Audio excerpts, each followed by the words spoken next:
ক্ষমতা হস্তান্তরের 2 মাস যেতে না যেতেই ফেঁসে যাচ্ছেন অন্তর্বর্তী সরকারের প্রধান উপদেষ্টা ডক্টর ইউনূস সহ কয়েকজন উপদেষ্টা। ইউনূস সাহেব, আপনি ভালো মানুষের পরিচয় দিতে পারেন নাই।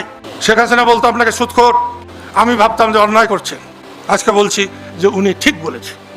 জাতিকে আমরা যেভাবে চালু করে দিলাম এটা খালি বলতে বলবে ওনার নিচে ডাইনি বাঙে টাকা ডোনার কথা, এই জাতিকে একেবারে সম্পূর্ণ ভিন্নভাবে তৈরি করে দিয়ে যাবে। একটা উপদেষ্টাও জানি বাংলাদেশ থেকে চলে যেতে না পারে সেই রেস্ট্রিকশন। ডক্টর মোহাম্মদ ইউনূস 24-এর অভ্যুত্থান পরবর্তী সময় যার ওপর ভরসা করেছিল ছাত্র জনতা, কিন্তু দুর্ভাগ্যজনকভাবে দেশের মানুষের আশার মধ্যে জল ঢেলে দেশের মধ্যে একের পর এক নিজের স্বার্থটাই হাসিল করেছেন ডক্টর মোহাম্মদ ইউনূস।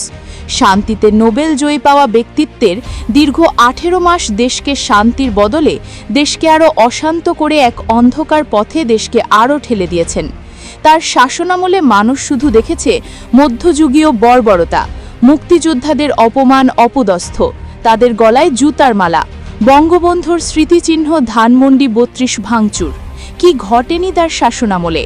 এবার বর্তমানে তার বিরুদ্ধে অভিযোগ উঠেছে হামের মতো টিকাকরণের ব্যবস্থাকে রাষ্ট্রীয় ব্যবস্থা থেকে প্রাইভেট খাতে দেওয়ার অশুভ অপরাধমূলক কর্মকাণ্ডের সঙ্গে জড়িত থাকা।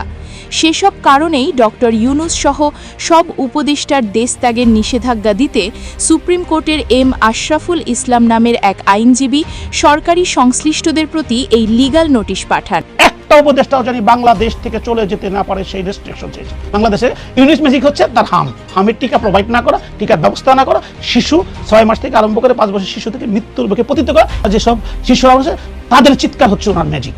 তিনি যে 17 মাস এদেশ পরিচালনা করেছেন, গ্রামীণ ব্যাংক উন্নত থেকে উন্নতর হয়েছে, শুল্ক সবই উনি রেয়াত নিয়েছেন, কোনো কাজে ভুল হলো না, শুধু শিশুদের জীবন রক্ষা যে টিকা সেখানে ভুল হয়ে গেল। এছাড়া আরও বিভিন্ন দুর্নীতি অভিযোগ এসেছে তার বিরুদ্ধে। যে কোনো সময় গ্রেফতার হতে পারেন doctor Mohammad Yunus.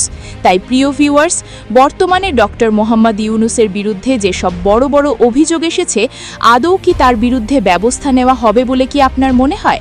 Like, comment, share করে জানিয়ে দিন আপনার মতামত।